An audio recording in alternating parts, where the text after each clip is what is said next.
Ifahamike kuwa kuna aina mbili za upatu. Kuna upatu ulio halali ambao unatambulia kama vikoba, na huu unakuwa umepata baraka kutoka Benki Kuu ya Taifa ya Tanzania chini ya sheria ya Benki Kuu ya Tanzania ya mwaka 2006 pamoja na maboresho yake.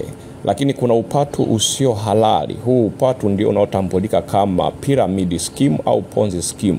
Ni upatu uliolenga kuwatapeli watu, lakini kujipatia faida kupitia watu kinyume na matakwa ya kisheria. Sasa sheria yetu ya kanuni ya adhabu ya makosa ya jinai sura namba 16 kile kifungu namba 171A kina vifungu vidogo karibia 7 vinazungumzia kuhusu upatu huu sio halali. Lakini kile kifungu namba 171A kifungu kidogo cha 3 kinaongelea yeyote ambaye ataenda kinyume nacho atakuwa ametenda kosa la kuadhibiwa kutozwa faini isiyozidi kiasi cha shilingi milioni 5 au kuhukumiwa kifungo cha kwenda jela kisichozidi miaka 5. Kwa hiyo yote ambaye anashiriki kwenye upatu usio halali au kufanya biashara za upatu usio halali, mtu huyu atajikuta